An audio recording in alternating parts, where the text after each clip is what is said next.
prepared.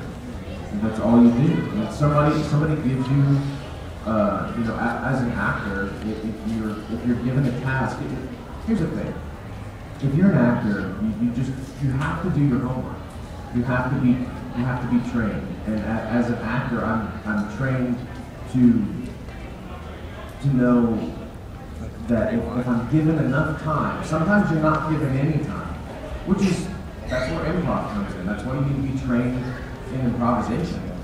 But when I'm given any kind of time, I develop a character, I go off of my instincts like anybody, and I go into an audition and do my best. And when it came down to the first audition I ever had for Funimation was for nothing. I went, somebody gave me a phone number, I called up the guy, which was Chris Sabat. He wasn't auditioning for any characters at the time. He said, let's try your voice out. I went in, I auditioned for just random characters because he just wanted to hear my voice. He heard my voice, and then 3 weeks later he remembered my voice because he said that he heard something in there that he thought would have played good for the character of Trunks when Trunks popped up. So he brought me back in and he said, I want you to do a voice that sounds kind of like Clint Eastwood or Snake Plissken, which Escape from New York is one of my favorite movies. Yeah! So, man. That's John Carpenter, right? The Thing remake? The Thing? Why are they remaking The Thing? I don't know.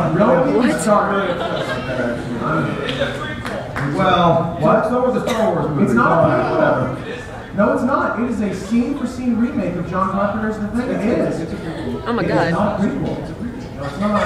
Look, I was in the future, right? We'll talk after this. In fact, we're going to have an arm wrestling match.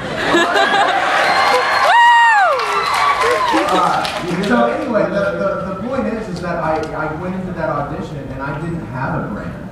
I just did what the guy asked me to do. And since then, you know, I have been sort of given certain types of characters that I play more often than others, but that's not what you want. You know, you want to blow past that. You want to play a variety of characters because you don't want to get pigeonholed. So I'm constantly trying to break past that stereotype now. Well, and also, I do feel very grateful. I don't know if you do. I mean, in the anime world, not acting world, in the anime world, the first thing that we both ever did was Dragon Ball Z. It's so rare, it's so weird to think about, because that was back when Funimation had an acting talent pool of About 10, 20 people. Needless to say, it was a lot easier to break it at that point. It was 400 people, and I'm very grateful that that just happened to work out. Yeah, so that was really cool. Right place at the right time. Yeah. I picked you. I picked you with the hat and the hand under it, or whatever, that tail or something. Yes. Scream. Okay, well, this is for Chris. You're not screaming. It's great. This is going to be screen therapy. I want you to have a Scream therapy. Mommy! Or whatever you need. Let's try it. Yo.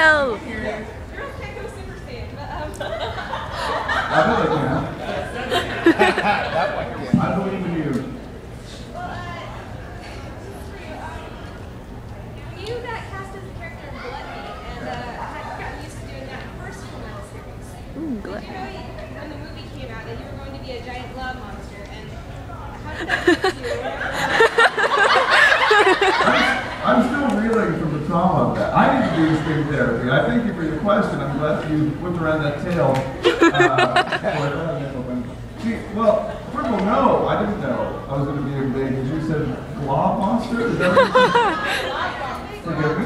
I didn't know at the time, and I know that it was just weird to be a big 30-foot monster with like 7 screaming heads or however many you had. Monster, and I drank a lot of Dr. Pepper and screamed in a booth for each individual head. And, I remember just watching that being thankful that I didn't die. That's all I really cared about.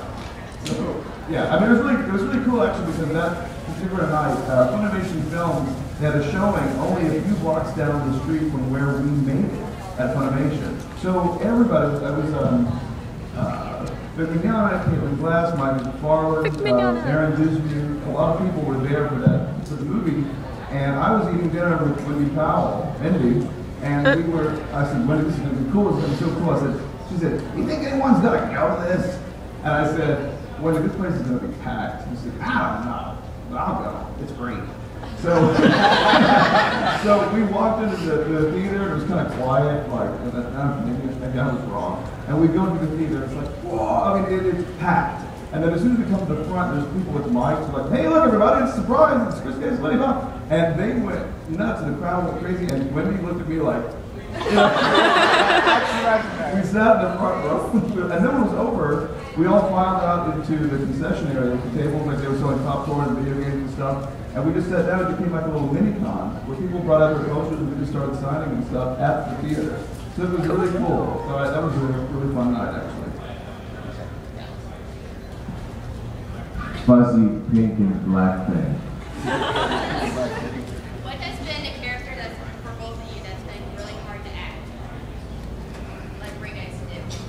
Hard to act for. Yuki Soma was really difficult. Yuki Soma. It's hard to convey emotion in this voice. Everything I say sounds exactly the same. I love you. I hate you. I would like a cheeseburger. I need to go to the bathroom. Maybe we're going to Six Flags. Everything sounds exactly the same. It's hard. It's hard to do everything like that. It's on Six Flags. Stop bragging! I work in the restrooms of Six Flags! Hear me! That might be the funniest thing I've heard all year. Go to Six Flags, why? I work in the restroom! Okay. It's like the attendant where you had this like a moist towelette and soaps and So that's the hardest character for me.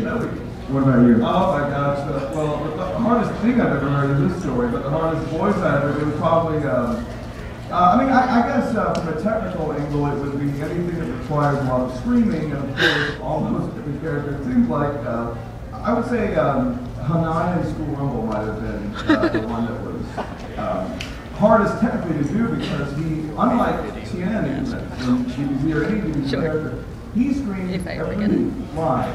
And that's true. Usually when you record it, it's interesting, you record the 4 hour block, and the director, you record the non-yelling lines first.